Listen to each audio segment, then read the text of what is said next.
الشيطان الرجيم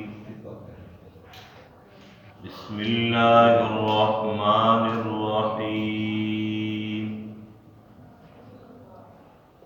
أفلم يهد لهم كم أهلكنا قبلهم من القرون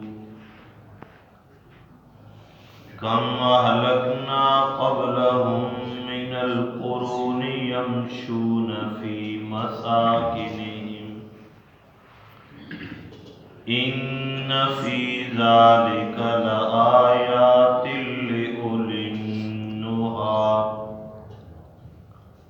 صدق الله مولانا العظيم۔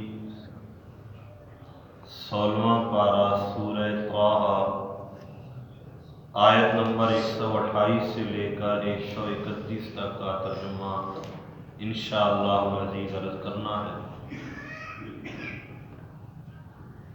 گزشتہ درس میں اللہ رب العزت نے وحی آسمانی کے ذریعے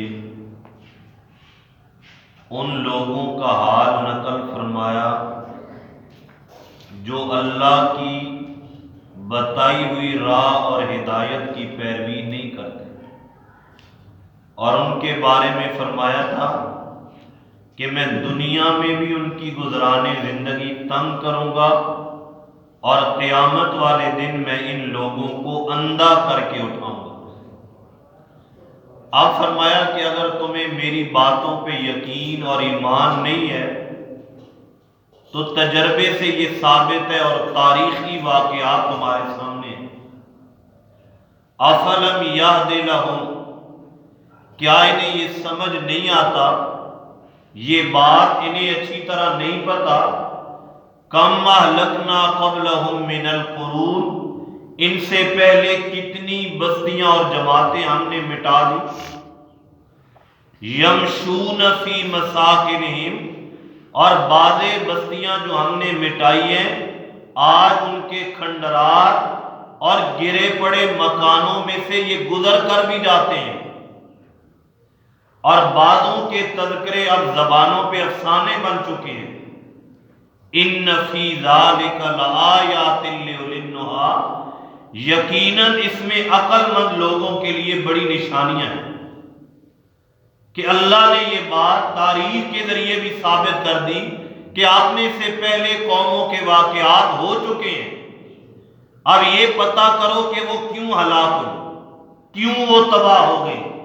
کبھی وہ بھی اسی طرح ہماری طرح زندگی میں مزے لیا کرتے، عیش و عشرت کی زندگی گزارا کرتے، لیکن آج نام و نشان نہیں۔ فرمایا وَلَوْلَا كَلِمَةٌ سَبَقَتْ مِن رَبِّكَ، اب فرمایا کہ اگر انہیں اس بات سے بھی اطمینان نہیں ہوتا اور یہ سوچتے ہیں کہ اللہ پھر عذاب کیوں نہیں دیتا، تو میں نے بتا دوں کہ عذاب میں جلدی کیوں نہیں دیتا، کیوں عذاب میں تاخیر ہے۔ فرمایا وَلَوْلَا كَلِمَةٌ سَبَقَتْ مِن رَبِّكَ، اگر تیرے رب کی بات پہلے سے کہہ نہ جا چکی ہوتی، اللہ نے پہلے سے فیصلہ نہ کیا جا چکا ہوتا تو لَكَانَ لِزَامًا، کب سے اللہ انہیں عذاب کے ساتھ تباہ کر چکا ہوتا، لیکن اللہ کی بات پہلے ہو چکی، اور وہ کیا ہے کہ اللہ نے اس امت کو اپنے نبی کی دعاؤں کی وجہ سے بچایا ہوا ہے۔ فرمایا اگر میرے نبی کی دعائیں نہ ہوتی، اگر میرے نبی کی وہ دعائیں جو انہوں نے پوری پوری رات امت کے لیے مانگی ہیں اور ان کی دعائیں میں نے قبول کر کے انہیں یہ یقین دلایا کہ آپ کی امت کو اکٹھا ہلاک نہیں کروں گا، اگر میں یہ وعدہ کر نہ چکا ہوتا، یہ میرا فیصلہ سبقت نہ کر چکا ہوتا، تو یہ گناہوں میں پہلے لوگوں سے کم نہیں ہے، ان سے زیادہ ہے۔ فرمایا وَأَجَلٌ مُّسَمًّى، لیکن پھر بھی اللہ نے ایک میعاد مقرر کی ہوئی ہے، اگر جلدی نہیں آ رہا تو موت بھی کوئی بہت زیادہ لمبی نہیں ہے، وہ بھی آ جائے گی۔ فَاصْبِرْ عَلَىٰ مَا يَقُولُونَ، میرے محبوب یہ جو مرضی کہتے رہے آپ ان کی باتوں پر صبر کیجیے، اللہ آپ کو اس کا اجر دے گا۔ وَسَبِّحْ بِحَمْدِ رَبِّكَ، اور صبر آپ کو کیسے کرنا ہوگا۔ بندہ تکلیف پہ صبر کرے، بڑا مشکل کام ہے، لیکن اس صبر کے لیے آپ کو مدد کیسے ملے گی؟ اللہ نے صبر پر مدد کا طریقہ بتایا، فرمایا صبر پر مدد ملے گی میری یاد اور میری تسبیح سے۔ وَسَبِّحْ بِحَمْدِ رَبِّكَ قَبْلَ طُلُوعِ الشَّمْسِ، اس اپنے رب کی تسبیح اور ذکر کے لیے نمازوں کی پابندی کرو، تسبیح کرو اپنے رب کی سورج طلوع ہونے سے پہلے۔ اس سے اشارہ ہے فجر کی نماز کی طرف، جو سورج طلوع ہونے سے پہلے فجر کی نماز، اور اس کے بعد فرمایا وَقَبْلَ غُرُوبِهَا، اور سورج غروب ہونے سے پہلے جو نماز، اور وہ کون سی ہے؟ نماز عصر۔ ان دو نمازوں کو پہلے ذکر کیا اور اگلی تین کو بعد میں ذکر کیا، کیونکہ ان دونوں نمازوں کی بڑی فضیلت ہے، خصوصاً نماز عصر، جس کے بارے میں آپ صلی اللہ علیہ وسلم نے فرمایا جس کی نماز عصر رہ گئی اور فوت ہو گئی تو اس کا اتنا بڑا نقصان ہے گویا کہ اس کا سارا مال اور ساری اہل و عیال اس کی فوت ہو چکی، ہلاک ہو چکی۔ تو فرمایا اللہ کی تسبیح کرو، اس سے آپ کو صبر میں مدد ملے گی۔ اور پھر فرمایا وَمِنْ آنَاءِ اللَّيْلِ، اور رات کے بعض حصے میں بھی آپ نماز پڑھیں، اس سے اشارہ ہے نماز عشاء کی طرف۔ اور آگے فرمایا فَسَبِّحْ وَأَطْرَافَ النَّهَارِ، اور تسبیح پڑھو اپنے رب کی دن کے دونوں کناروں میں، اور کنارے کون ہیں؟ ایک نماز ظہر اور ایک نماز مغرب۔ نماز ظہر دن کا پہلا کنارہ زوال کے وقت، اور دن ختم ہونے کے بعد نماز مغرب۔ فرمایا ان 5 نمازوں پر آپ پابندی کریں، اس سے آپ کو اللہ صبر پر مدد دے گا۔ اور آگے فرمایا لعلک ترضیٰ، ان اطراف میں آپ اللہ کی حمد و ثنا بیان کریں تاکہ اللہ آپ سے راضی ہو جائے، اللہ آپ سے خوش ہو جائے۔ اور آپ صلی اللہ علیہ وسلم نے فرمایا خصوصاً ان 2 نمازوں جو پہلے میں نے عرض کی، جن کی طرف اشارہ ہے کہ طلوع شمس سے پہلے فجر کی نماز اور غروب شمس سے پہلے عصر کی نماز، فرمایا جو 2 آدمی ان نمازوں پر پابندی کرے اور وقت پر ادا کرے، اس سے اللہ کا وعدہ ہے کہ اللہ اس بندے کو جہنم سے ضرور بچائے، جو ان 2 نمازوں۔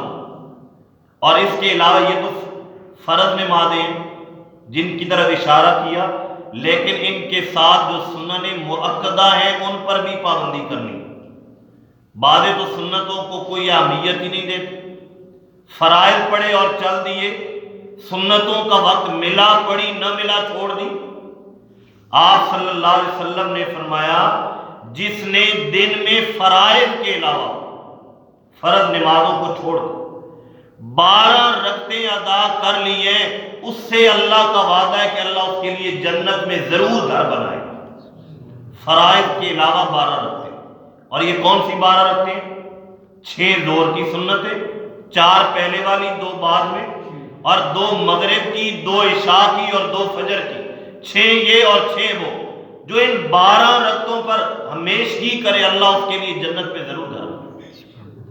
لیکن اس کے ساتھ ہم ان نمازوں کو اہمیت نہ دیں، ان نمازوں کی طرف توجہ ہی نہ کریں، اور من گڑت جو چیزیں ہیں انہیں اہمیت دیں، اور جو چیزیں سنت سے ثابت نہیں ہیں انہیں ہم اتنی اہمیت دیں، اور سنتوں کو اور جن پر اللہ نے وعدہ کیا جنت کا انہیں چھوڑ کر ادھر چلے جائیں گے تو اللہ ادھر سے بھی معروم کر دے گا۔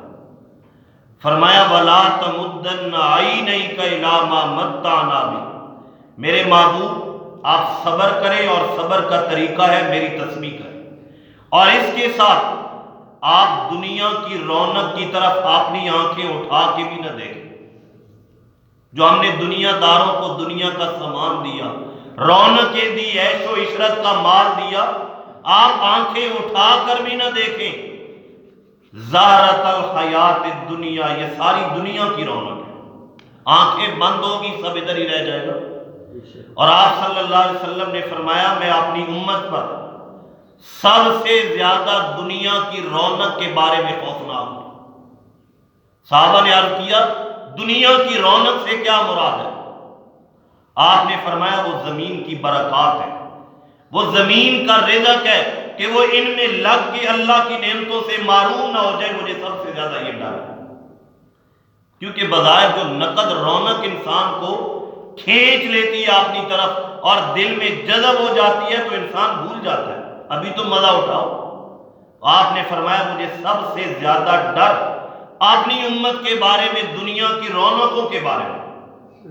لِنَفْتِنَهُمْ فِيهِ، فرمایا میرے محبوب آپ اپنی آنکھوں کو دنیا کے سامان کی طرف اٹھا کے نہ دیکھیں۔ یہ جو دنیا داروں کو، مالداروں کو ہم نے دنیا دی ہے، یہ انہیں آزمانے کے لیے دی ہے، یہ نہ سمجھے ہم خوش ہیں اور اللہ ان سے راضی ہے اور دے رہا ہے، یہ ان کی آزمائش چل رہی ہے۔ وَرِزْقُ رَبِّكَ خَيْرٌ وَأَبْقَىٰ، جو رغبت والی چیز ہے وہ کیا ہے؟ تیرے رب کا رزق جو بہتر بھی ہے اور باقی بھی ہے، اس میں رغبت کرو۔ جیسے اللہ نے دوسرے مقام پہ فرمایا فَلْيَتَنَافَسِ الْمُتَنَافِسُونَ، اگر رغبت رکھنی ہے، شوق رکھنا ہے، جنت کی نعمتوں میں کرو۔ اور آپ صلی اللہ علیہ وسلم نے ایک اور مقام پہ فرمایا اگر کوئی بندہ دنیا میں اللہ کی عبادت میں مگن ہو جائے اور اللہ کی عبادت کرے تو اللہ اس کے دل کو تمنگری اور مالداری سے بھر دے گا، اور اللہ فقر کو روک دے گا کہ اس بندے کے قریب نہیں جانا، وہ محتاج نہیں ہوگا جو اللہ کی عبادت دل سے کرے۔ لیکن اگر یہ کام نہیں کرے گا تو پھر اللہ فرماتے ہیں اب میں نے تیرا دل دنیا کی مصروفیات سے بھر دیا، اب دنیا کے شغلوں میں وہ مشغول ہے، دنیا کبھی کہاں کھینچ لیتی ہے، کبھی ادھر کھینچ لیتی ہے۔ اور فرمایا پھر اللہ فقر کو بھی نہیں روکتا، باوجود ہر چیز ہونے کے ہاتھ اس کا ہمیشہ تنگ ہی رہے گا۔ تو فرمایا یہ ہم ان کی آزمائش کر رہے ہیں، دنیا کے مال میں بہتر جو چیز ہے وہ تیرے رب کا دیا ہوا ہے، جو باقی بھی رہنے والا ہے اور بہتر بھی ہے، اس میں تمنا کرو۔ دعا اللہ عمل کرنے کی توفیق۔